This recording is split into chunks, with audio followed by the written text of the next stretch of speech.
Allez, salut à tous, à toutes les amis, j'espère que vous allez bien. Allez, on se retrouve du coup pour la réunion de la BCE, donc d'ici un petit quart d'heure. Donc on a déjà eu les décisions, donc on n'a pas baissé les taux hein, comme prévu. Tac, je vais vous le montrer ici.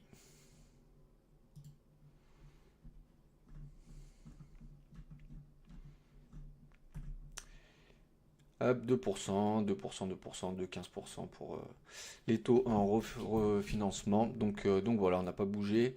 Comme prévu, hein, on ne s'attendait pas du tout à une baisse ou à une hausse de taux. Donc voilà, il y a eu un petit mouvement là sur l'euro-dollar, donc on est en 1 heure. Je vais bien vous le zoomer. Tac, comme ça on y voit bien. Voilà, donc on a eu un petit mouvement haussier après l'annonce. Qu'on baisse pas les taux et pour là on est en train de baisser tranquillement. Donc de toute façon on attend Christine Lagarde et son discours.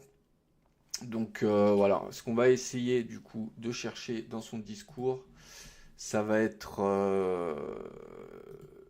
est-ce que elle parle peut-être d'une ce que du coup il y a quelques semaines on priceait plutôt une hausse de taux d'ici l'année prochaine ou peut-être l'année d'après, ou peut-être ouais, courant 2026 ou peut-être 2027, on commençait tout doucement à pricer une hausse de taux. Donc voilà, là on voit ces derniers temps que ça a carrément été l'inverse. Je vais vous le montrer, ce sera plus parlant. Tac. Voilà. Là, il y a quelques semaines, on était en bleu ici, donc ça veut dire qu'on priçait plutôt, donc, comme je vous ai dit, une hausse de taux.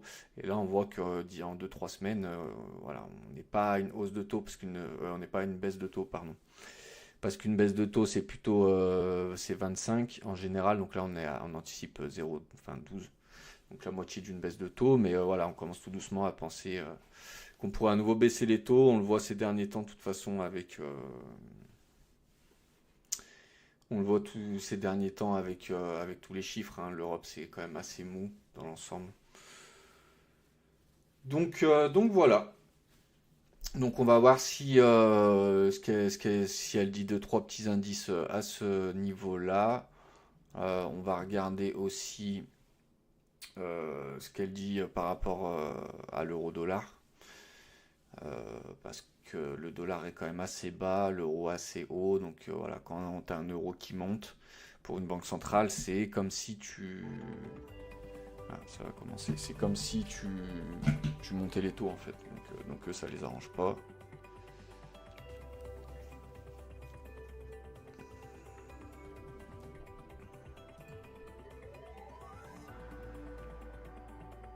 Voilà, j'espère que vous entendez bien.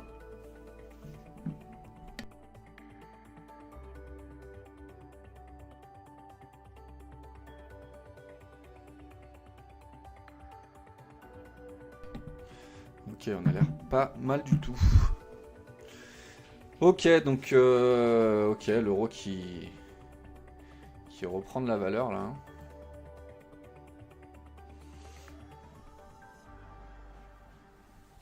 Hop, je vais ouvrir mon MT5 en même temps.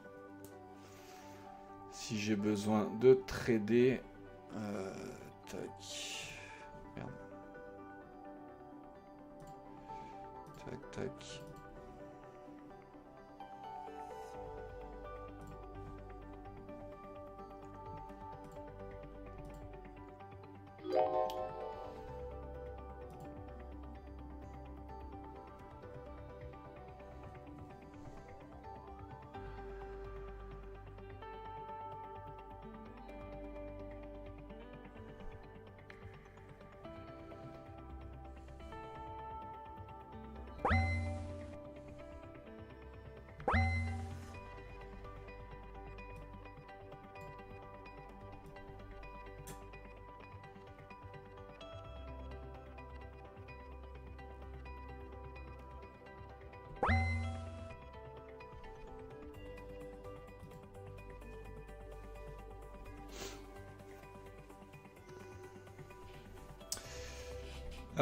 Ok, donc, hop, on va couper le son en attendant que ça commence tranquillement. Donc voilà, après cet après-midi, niveau chiffres, Hop, qu'est-ce qu'on a de beau? Je crois qu'on a juste les inscriptions. Ouais. Hebdomadaires, bah, elles sont tombées aussi, donc 231. Donc beaucoup plus d'inscriptions hebdomadaires. Bon, on verra avec le taux de chômage, mais on reste un petit peu dans la norme. C'est vrai que c'est pas pricé vu qu'on a le petit éclair là, mais ok.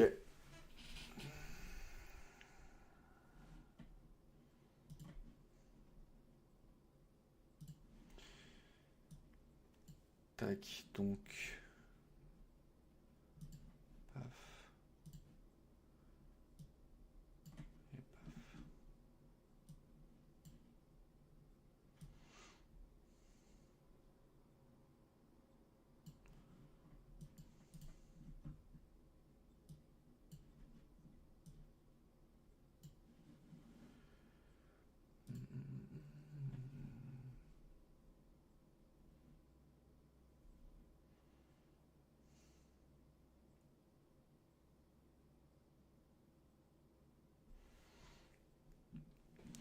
Ok, donc dans quelques minutes, on va avoir notre petite conférence de presse avec Christine Lagarde.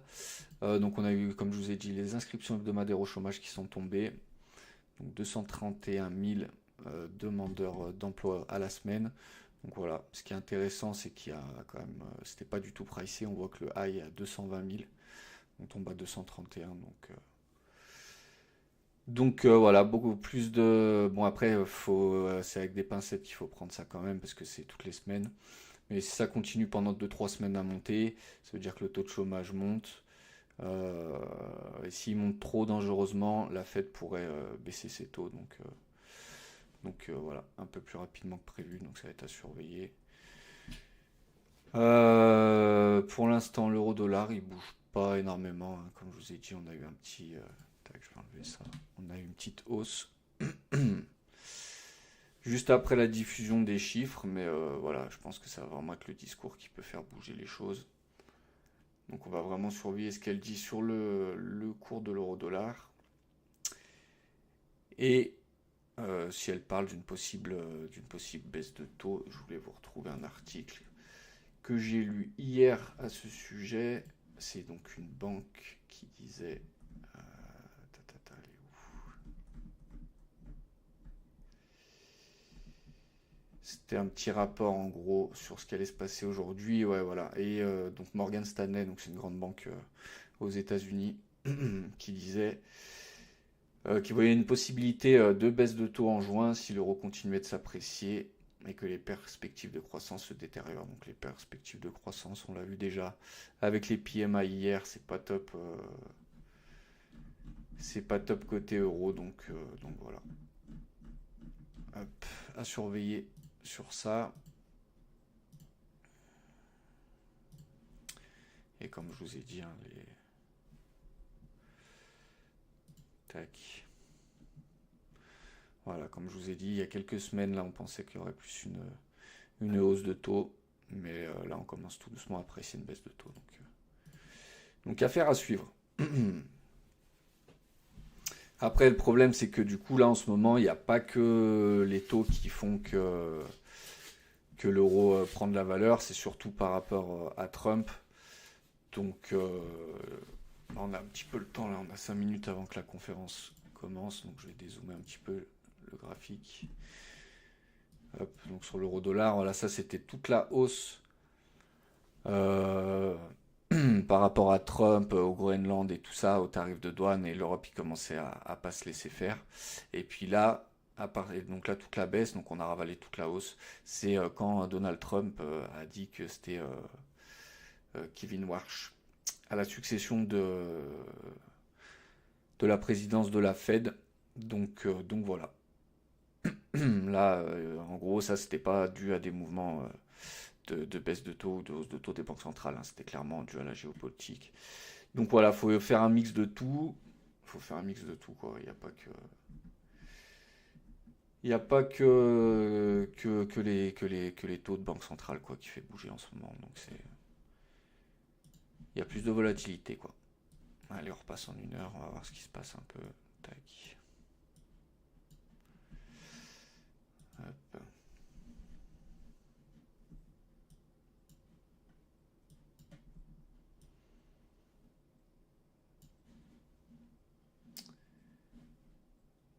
Tac.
Allez, voyons voir. Ça va commencer dans 1 minute, les amis. C'est parti.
Allez, c'est parti, la petite Christine Lagarde. Hop, je vais me mettre plutôt là. Comme ça, on voit tout. Là, il va y avoir les déclarations importantes. Donc, je les prendrai, je vais les traduire et je vous garderai les plus importantes. On fera un petit récap à la fin.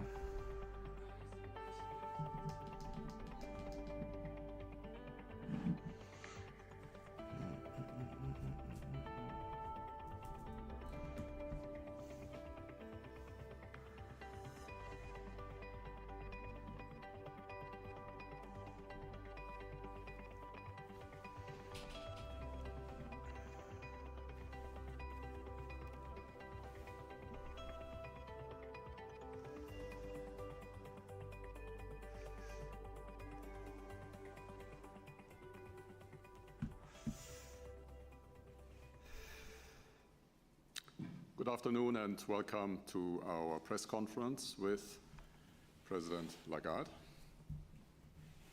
and Vice President de Guindos. My name is Wolfgang Preußel. We have also participants that are connected via video stream. If they take the floor and ask questions, I would ask them to turn on the camera and the microphones, obviously.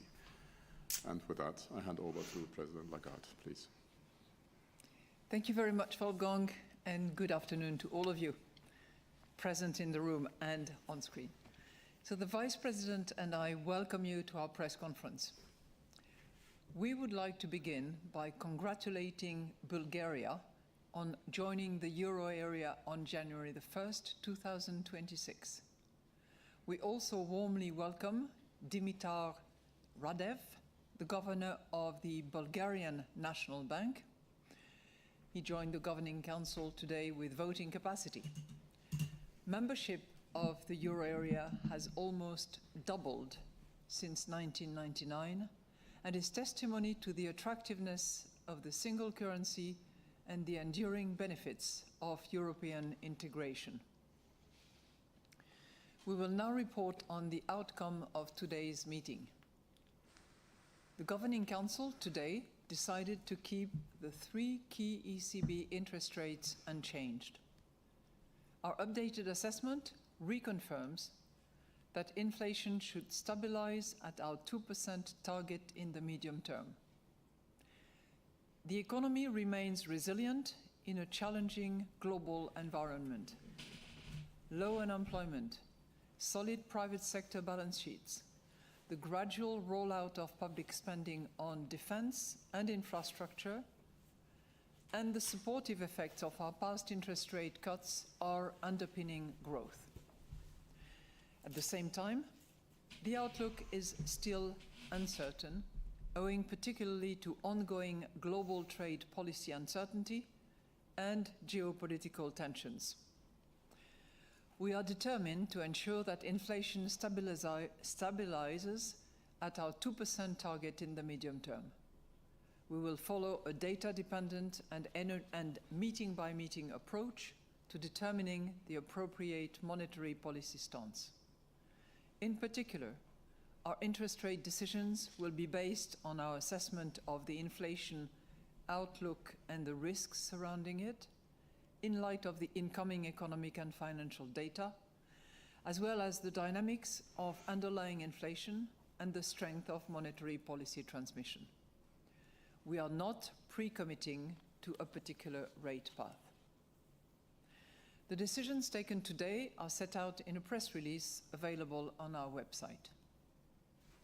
And I will now outline in more detail how we see the economy and inflation developing, and will then explain our assessment of financial and monetary conditions. So looking at the economic activity first. The economy grew by 0.3% in the fourth quarter of 2025, according to Eurostat's preliminary flash estimate. Growth has mainly been driven by services, notably in the information and communication sector. Manufacturing has been resilient despite the headwinds from global trade and geopolitical uncertainty. Momentum in construction is picking up, also supported by public investment. The labor market continues to support incomes, even though demand for labor has cooled further. Unemployment stood at 6.2% in December, after 6.3% in November.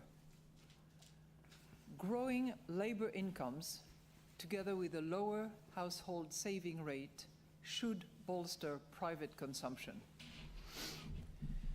Government spending on defense and infrastructure should also contribute to domestic demand. Business investment should strengthen further, and surveys indicate that firms are increasingly investing in new digital technologies. At the same time, the external environment remains challenging, owing to higher tariffs and a stronger euro over the past year. The Governing Council stresses the urgent need to strengthen the euro area and its economy in the present geopolitical context. Governments should prioritize sustainable public finances, strategic investment, and growth-enhancing structural reforms. Unlocking the full potential of the single market remains crucial. It is also vital to foster greater capital market integration by completing the Savings and Investments Union and the Banking Union to an ambitious timetable, and to rapidly adopt the regulation on the establishment of the digital euro. Okay. Looking now at inflation. Sympa. Inflation declined to 1.7% in January, from 2% in December and 2.1% in November. Energy inflation dropped to minus 4.1%, after minus 1.9% in December Ok. and 0.5% L'inflation qui a vraiment beaucoup diminué. while food price inflation increased to 2.7% from 2.5% in December and 2.4% in November. Inflation excluding energy and food eased to 2.2% after 2.3% in December and 2.4% in November. Goods inflation edged up to 0.4%, whereas services inflation declined to 3.2% from 3.4% in December and 3.5% in November. L'inflation dans les services descend bien Indicators aussi. of underlying C'est inflation bien. have changed little over recent months Ça, on le savait, and remain l'inflation consistent with our très, très basse, 2% hein. medium-term target. a bien- Negotiated wage growth and forward-looking indicators, such as the ECB's wage tracker and surveys on wage expectations, point to a continued moderation in labor costs. However, the contribution to overall wage growth from payment over and above the negotiated wage component remains uncertain. Most measures of longer-term inflation expectations continue to stand at around 2%, supporting the stabilization of inflation around our target. On the risk, the euro area continues to face a volatile global policy environment. A renewed increase in uncertainty could weigh on demand. A deterioration in global financial market sentiment could also dampen demand. Further frictions in international trade could disrupt supply chains, reduce exports, and weaken consumption and investment.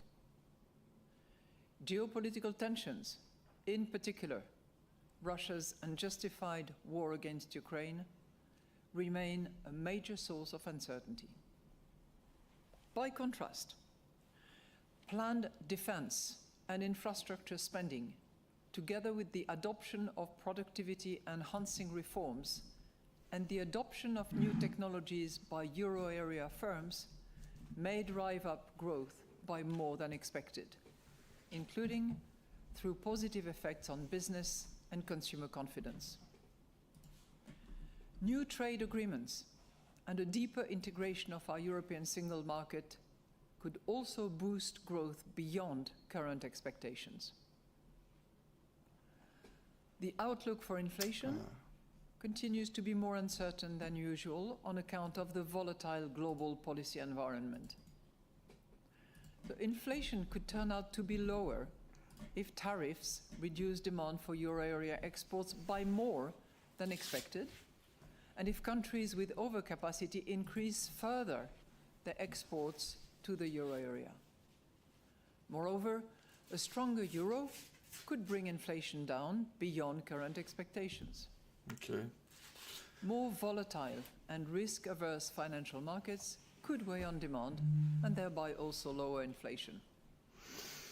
By contrast, inflation could turn out to be higher if there were a persistent upward shift in energy prices, or if more fragmented global supply chains pushed up import prices, curtailed the supply of critical raw materials, and added to capacity constraints in the euro area economy. If wage growth moderated more slowly, services inflation might come down later than expected. The planned boost in defense and infrastructure spending could also cause inflation to pick up over the medium term. And extreme weather events and the unfolding climate and nature crisis more broadly could drive up food prices by more than expected. So looking at financial and monetary conditions, market rates have come down since our last meeting, while global trade and geopolitical tensions temporarily increased financial market volatility. Bank lending rates for firms ticked up to 3.6% in December from 3.5% in November, as did the cost of issuing market-based debt. The average interest rate on new mortgages again held steady at 3.3% in December. Bank lending to firms grew by 3% on a yearly basis in December, after 3.1% in November and 2.9% in October. The issuance of corporate bonds rose by 3.4% in December. According to our latest bank lending survey for euro area firms, demand for credit was up slightly in the fourth quarter, especially to finance inventories and working capital. At the same time, credit standards for business loans tightened again. Mortgage lending grew by 3% after 2.9% in November and 2.8% in October, in response to still rising demand for loans and an easing of credit standards. So to conclude, the Governing Council today decided to keep the three key ECB interest rates unchanged. We are determined to ensure that inflation stabilizes at our 2% target in the medium term. We will follow a data-dependent and meeting-by-meeting approach to determining the appropriate monetary policy stance.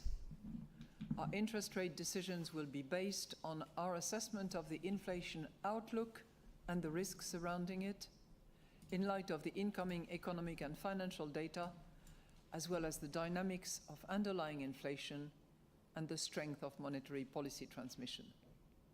We are not pre-committing to a particular rate path. And in any case, we stand ready to adjust all of our instruments within our mandate to ensure that inflation stabilizes sustainably at our medium-term target and to preserve the smooth functioning of monetary policy transmission. And we are now ready to take your questions.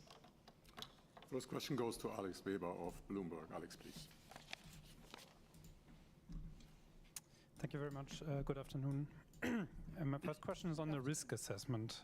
Given the events of recent weeks, including new tariff threats by the US, would you say that inflation and economic risks on both sides have become more pronounced again, and has the ECB's good place perhaps become a little less comfortable? And then I'm also curious how you discussed the euro's exchange rate this week during your meeting. Has the recent appreciation against the dollar perhaps increased any concerns in the Governing Council that inflation might turn out lower than expected?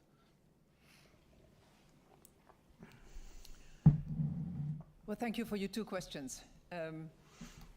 Let me first of all mention to all of you that the Governing Council took a unanimous decision to keep the rates at their current level. Tout le monde était d'accord pour garder les taux comme ça. De toute façon, l'inflation est est vraiment basse, donc il n'y a pas de raison de baisser pour l'instant. In relation to our risk l'instant. assessment, you will have seen that we take a one hand, the other hand approach, both in relation to activity and in relation to inflation. And if you look at the balancing act between the two, we are, as I would call it, in a broadly balanced situation when it comes to risk assessment. And some risks have ticked up, others have ticked down, but on balance, taking the various specific elements that we make sure we list in a rather exhaustive way, we believe that we are in a broadly balanced situation at the moment. So, on the exchange rate, because I know that this is a question that has been on the mind of some. I just want to remind you, and this will not come as a surprise, that we do not target an exchange rate in terms of policy target. But we also recognize that it is important for growth and inflation outlook, both. So for that reason, we always keep a close eye on exchange rate developments, and the Governing Council discussed this matter today. Now, what we observed collectively is that the dollar has depreciated measurably against the euro, but not in the last few days, but since March 2025. That's when you see the significant change at the time. And in the last few weeks, actually since the summer, it has fluctuated within a range. And whether you look at the euro US dollar, whether you look at nominal effective exchange rate, the story is the same. Ouais, ça bouge pas mal là. So, as a result of that observation, we concluded that the impact of exchange rate appreciation since last year is incorporated in our baseline. Okay? But of course, as I said, we always monitor whether the impact is passing through as expected and how it affects our reaction function. That's the analysis that we conducted. So it's a topic that we touched, that we explored, and our conclusion is as I have just described. I would also observe that the current range within which the euro relative to the dollar is evolving is very much in line with the overall average of that exchange rate between the euro and the dollar for as long as the euro has been around. Next question for Annette Weisbach of CNBC. Annette, please.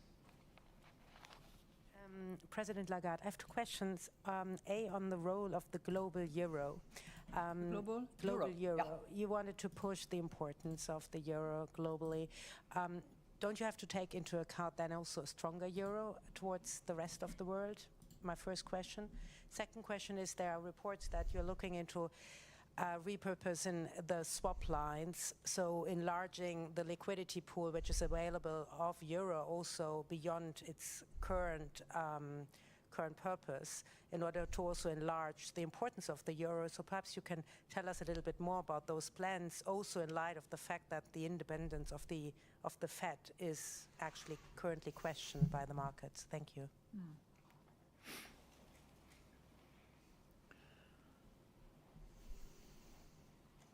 So your first question, thank you very much for both. Your first question has to do with the international role of the euro. And it is a point that I made about a year ago and that we collectively as Governing Council feel strongly about. Second observation, it is not because you have an international currency that plays a global role that it necessarily implies that it is, quote, strong, unquote, relative to others. There is currently a currency which is playing that role, but it does not necessarily come together with a currency being, as a result, strong. There is no fatality, if you will, or correlation between the two, being a strong international currency and being appreciated relative to other currencies. So first observation. Second observation, I have said in the past, in that speech which I think I gave in Berlin, if I recall, that for a currency to play an international global role and to be powerful as a result requires a few other elements that build over the course of time. And it clearly goes with a reliable environment, a safe environment, where the rule of law is known and respected. I have no doubt about that particular aspect as far as the euro and the euro area is concerned. It requires a strong position relative to the rest of the world, and there are clearly investments that are flagged in our monetary policy statement, particularly in relation to defense and infrastructure, that go in that direction, but where clearly work has to be done. There is a third component which is also improving and has continued to improve recently, which is the capacity to trade with the rest of the world. And I would regard both the Mercosur, the EU-India trade agreement, subsequent trade agreements in Australia and other corners of the world where the Commission is doing hard work, as other components that are necessary for the currency to be strong. So, yes, not necessarily aligned with an appreciation of the currency. And 3, more work needs to be done in those various directions. One of the attributes of a strong currency is to be the provider of liquidity. And while we are tied to the monetary purpose of what we do in terms of liquidity, and we have to constantly assess the proportionality of what we do, it is a fact that we are looking at our liquidity framework and that the repo line, to be distinguished from the swap lines, the repo line are in progress in terms of reframing them, opening up the access, and making them more attractive to other national central banks outside the euro area and outside Europe. So this is in the works, and I hope to be able to announce a bit more in a few days. Thank you. Next question to Francesco Canepa of Reuters. Francesco. Bon, elle disait après, là, tout à l'heure, que les risques sont globalement équilibrés entre l'inflation So my first question is about the balance et le of marché risk. de You said it's l'emploi. broadly balanced. Could you give us Tu vas y some revenir of the dessus. flavor of the discussion? Because I don't see it in the opening statement. And the second question is about the good place. Are we still in a good place? Thank you very much. Yeah, you will have noted, because you are an avid reader of our monetary policy statement, that we no longer state in the monetary policy statement whether the balance of risk is whether the risks are broadly balanced or tilted to the downside or tilted to the upside. We did that during the period of COVID, because we thought it was good guidance to have at the time. Now what we do as a policy and as a general practice that we have not moved since COVID is we list the upside and the downside risks component, both in relation to growth and in relation to inflation. And then it's not for you to actually second guess. There is a debate that goes on in the Governing Council, because it's always question of judgment and collective approach to those risks and the range of the risks, the extensiveness of the risks, and that is debated. What I can tell you is that we are not seeing a reduction of the range of risks. But when I think of geopolitical risks, for instance, it's ebb and flow. When I look at uncertainty about tariffs, it's up and down and out and back. That has been going on. Ils doivent s'adapter tout le temps par rapport aux tarifs de Trump, par rapport à l'inflation, par rapport à tout.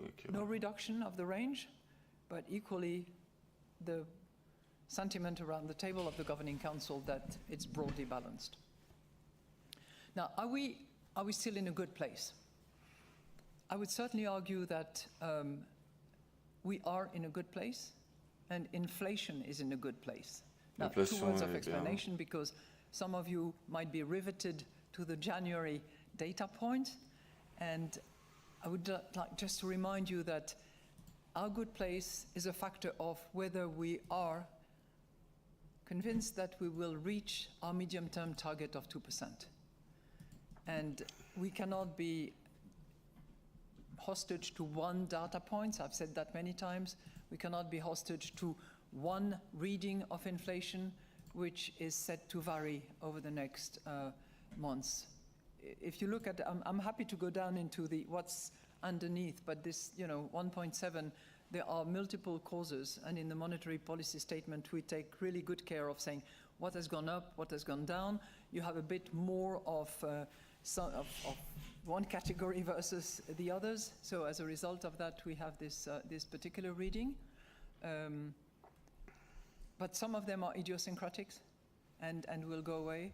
There is a significant component on energy, which has gone from -5 point something, which has gone to -5 point something, and which is largely a base effect from last year's energy costs.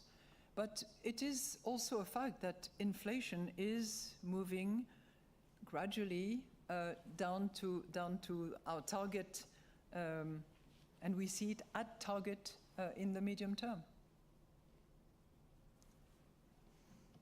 And I would add one thing, because you didn't ask me, but no, I'll wait until somebody asks me. Ulrike Zulek of BFM Business, please. Good afternoon, and thank you for taking my question. Under what conditions of inflation undershooting would the ECB consider easing monetary policy? How long and how far below 2%? And on another subject, in the US, Kevin Walsh has been nominated to chair the Federal Reserve. Former central banker McCartney called it a fantastic choice. Do you share that view, and have you worked with Mr. Walsh before? So Qu'est-ce on qu'elle en Kevin pense Walsh, de Kevin yes, I have Walsh known et him tout for a ça? long, long time. Back in the financial crisis days, where he was in public service, and I was Minister of Finance at the time. C'est So pas un we petit go nouveau, back a long Kevin way, Walsh, il est and I depuis very much 2008, je welcome crois, the à la Fed. announcement of his appointment. C'est le premier gouverneur de la Fed le plus jeune, hein, il avait Now, 35 ans. I just want to take you back to the undershooting.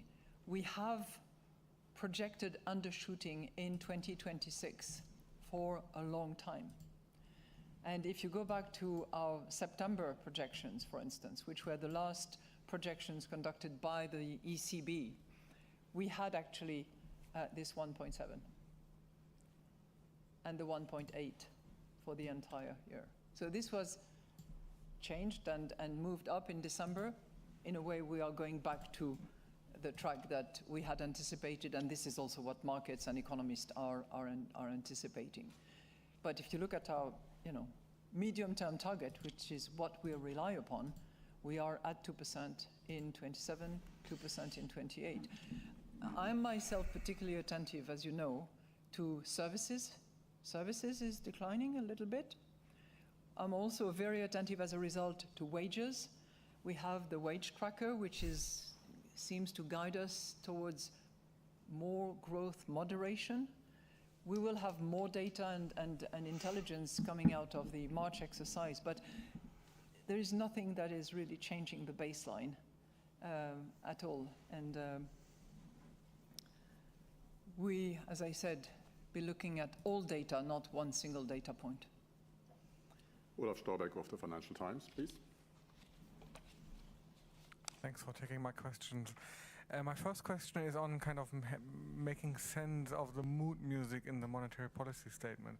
Some analysts noted that it seems to have a bit of a hawkish subtext, because you're kind of emphasizing the positive elements and kind of also emphasizing that inflation is on track to meet your target. Would you share that view, that it's kind of, well, more hawkish than dovish? My second question is on core inflation, which has fallen to, I think, the lowest level since October 2021, and is also below the ECB's Q1 forecast.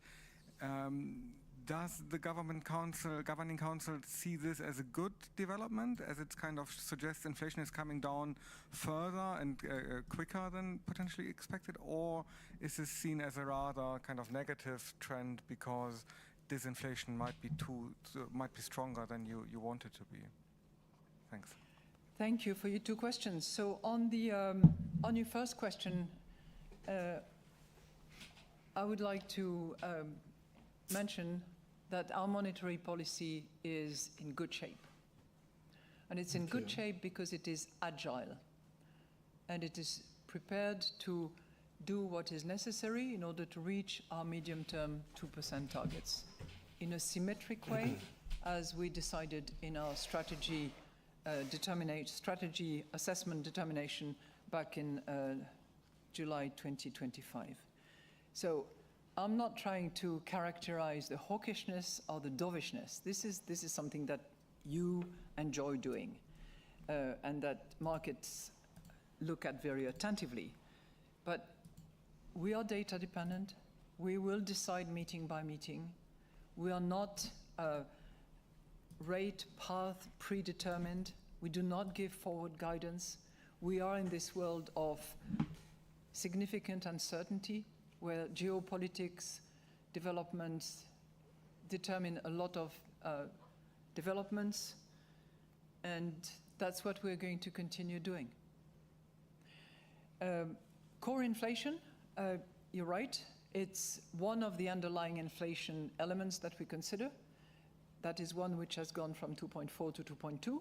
We're still at 2.2, by the way, and I think that it's following a path that we had anticipated, that we are pleased to see is taking us to targets. I would like to emphasize one element, which you will allow me to pick up because I think it might be interesting.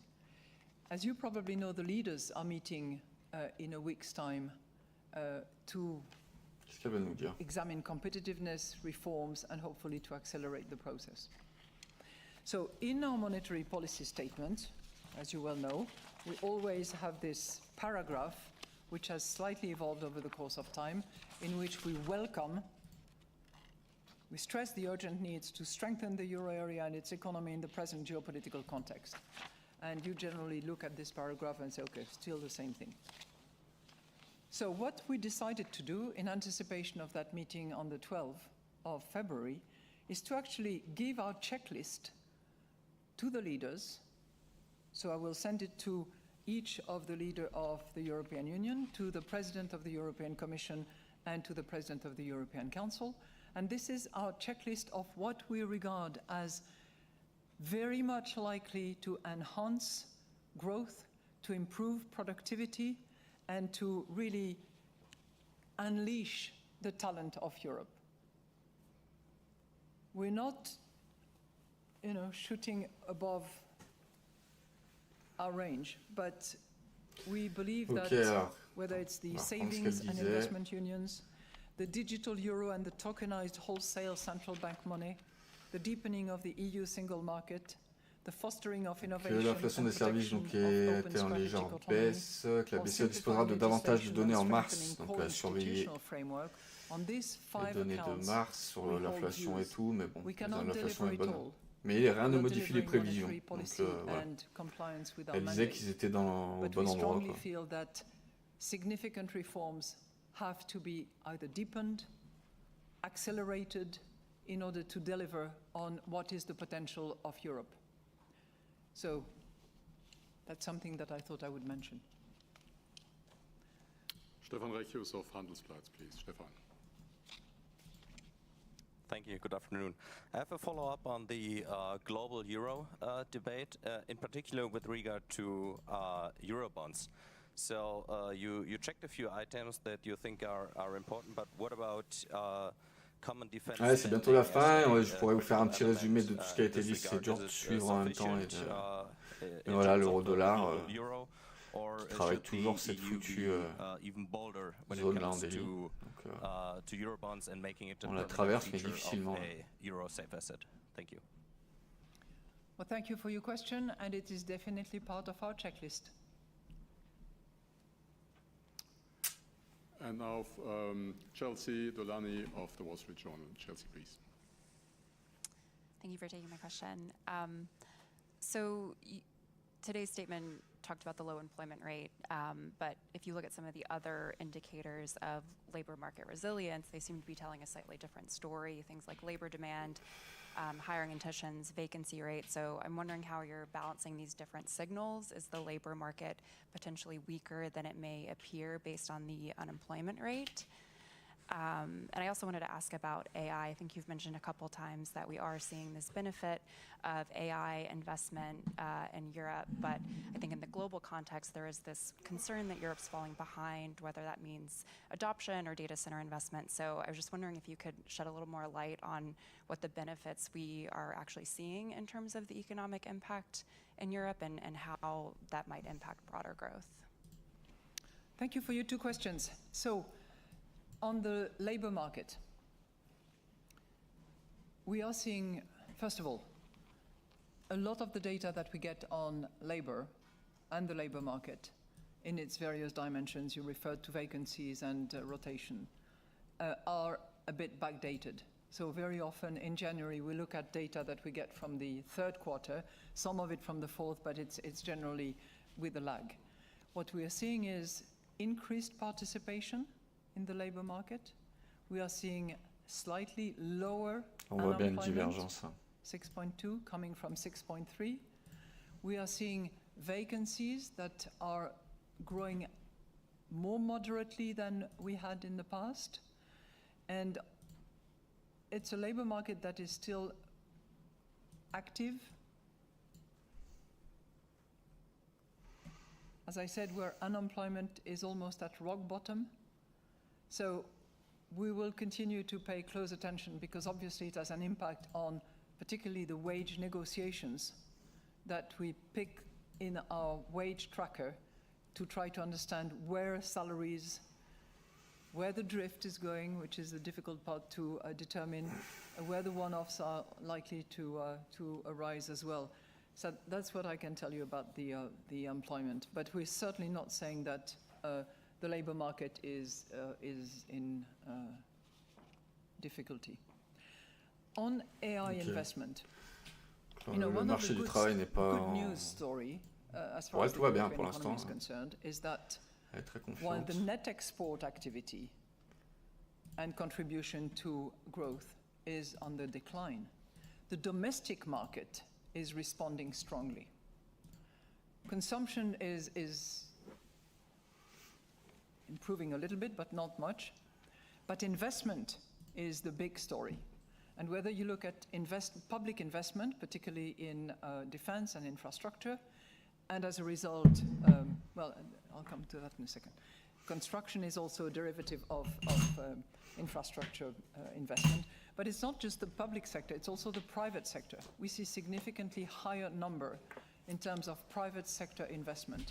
And that is particularly the case in what I used to call ITC or ICT, which I think we have to be a bit more granular about because it's AI related, but it's everything having to do with AI. So it's not just AI, it's the infrastructure that comes with it. So construction of data centers in the pipeline and going through the process of licensing and authorization. It's software, it's hardware, it's a lot of investment that is coming out of that particular segment. The really interesting thing from our perspective is how it will impact productivity and how it will contribute or not to inflation, depending on the level of improved productivity. There is a little bit of that, but it's going to take a while. Ça a bien fait bouger le marché, ça là. Hop, je vous le traduis, je vous le dis. Thank you. That concludes our press conference today. So we will see each other again, if you want, on the 19th of March. And up until then, all the best. Thank you very much. Ça, ouais, ça a bien refait bouger le marché quand elle a dit ça. Donc sur les investissements dans l'IA, alors que les exportations nettes et leur contribution à l'activité économique sont en baisse, le marché intérieur réagit fortement, la consommation s'améliore légèrement, mais l'investissement reste le principal enjeu. Ils veulent vraiment qu'on investisse dans l'Europe. Donc c'est bien, ils sont en train de reprendre un peu la main, l'Europe. Donc c'est plutôt cool. Allez, du coup, tout ce qui a été dit là, je vous ai gardé et donc je l'ai traduit. Donc voilà, je vais vous le dire petit à petit. Donc, alors qu'est-ce qu'elle a dit? A déclaré au sujet de l'évaluation des risques que ces derniers étaient globalement équilibrés. Certains risques ont augmenté, d'autres ont diminué. Donc quand ils disent les risques pour les banques centrales, de toute façon c'est entre l'inflation. C'est entre l'inflation et le marché du travail. Donc voilà. Était globalement équilibré, donc c'est top. Président, qu'est-ce qu'il a dit? La BCE suit de près l'évolution de la situation. C'était par rapport au dollar américain, ça qu'elle disait. Donc voilà, que le dollar américain s'est déprécié par rapport à l'euro, mais pas depuis ces derniers jours. Elle disait que ça faisait depuis mars 2025. Donc voilà, depuis l'été, la paire euro-USD a fluctué dans une fourchette de prix. Que l'impact de l'appréciation du dollar était intégré dans leur scénario de base, donc de la BCE. Donc pour eux, ça change pas grand-chose. Elle a quand même dit que la force de l'euro pourrait ralentir l'inflation plus fortement qu'attendu. Donc voilà. Ensuite, la déclaration déclaration ne faisait plus référence à l'équilibre des risques. Elle a ajouté que les orientations de la BCE étaient utiles pendant la crise du Covid-19. Elle se défend. Un débat est en cours au sein du comité des gouverneurs concernant les risques, leur étendue et leur ampleur. Voilà, il faut savoir qu'ils étaient quand même tous d'accord pour garder les taux comme ça aujourd'hui. Ensuite, par rapport à Kevin Warsh, à la présidence de la Fed, elle déclare que nous avons une longue histoire commune et se félicite de l'annonce de sa nomination. Donc voilà, un bon copain à elle qui rentre à la Fed. Ensuite, elle a parlé donc de l'inflation. Alors, a déclaré que la BCE anticipait depuis longtemps une sous-estimation de l'inflation. Nos prévisions ont été revues à la baisse. À moyen terme, l'inflation devrait se situer 2% en 2027 et 2028. Donc, pour eux, ils sont bien, ils sont là où il faut. Hein. Donc, elle l'a dit, bon, ouais, on va le dire après. L'inflation des services, c'est ça qu'ils avaient un problème avec. Donc voilà. Plus de données en mars. Tac. Ensuite, à propos du caractère restrictif, la commandante de la BCE est en bonne santé car elle est agile et prête à faire le nécessaire pour atteindre ses objectifs de manière équilibrée, donc intéressant. Voilà, pour elle, la BCE est là où il faut. Donc, ils n'ont pas de raison pour l'instant de baisser leur taux. En tout cas, c'était ça vraiment ce qu'on attendait aujourd'hui, hein, parce que, comme je vous ai dit, on commençait à apprécier tout doucement une baisse de taux. Donc, voilà, à surveiller. Ensuite, a déclaré que l'inflation sous-jacente était un élément clé et qu'elle suivait la trajectoire prévue par la BCE, nous menant vers notre objectif. En même temps, là, ils sont plus bas que l'objectif, donc voilà. Les dirigeants européens se réuniraient la semaine prochaine pour examiner des réformes compétitives. La BCE a rappelé dans ses déclarations qu'elle se félicitait du renforcement de l'économie de la zone euro. Donc top. En prévision de cette réunion, la BCE a remis aux dirigeants une liste ouais, ça on s'en fout. Ok. Au sujet du marché du travail, que de nombreuses données étaient rétroactives. On observe une hausse du taux d'activité, une légère baisse du chômage et une croissance plus modérée. Ok, donc cool. En fait, voilà. En gros, si on peut faire le résumé, l'économie va bien. Elle va commencer à se relancer tout doucement. Et voilà. Donc on est pas mal à ce niveau-là. On va regarder vite fait l'ouverture américaine parce qu'il est 15h30. Qui est très baissière. Très très baissière. On va prendre le Nasdaq. Paf. On va se mettre en 15 minutes. Donc on va tracer l'OPR hein, s'il faut. Mais de toute façon, voilà, on est clairement baissier. On est clairement baissier là sur le Nasdaq depuis quelques jours. Donc on est passé sous la moyenne mobile en plus 100 jours. Donc c'est pas un bon... C'est pas de bon présage quoi. On pourrait carrément retourner ici. Ouais, même ici au 22 200, donc avoir une belle baisse. Voilà les amis. Hein.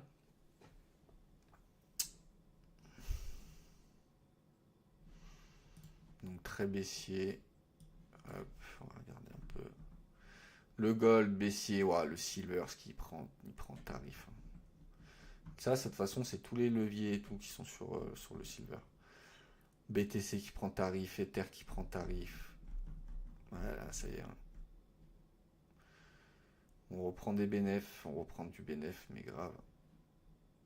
Donc ça se bat sur le dollar.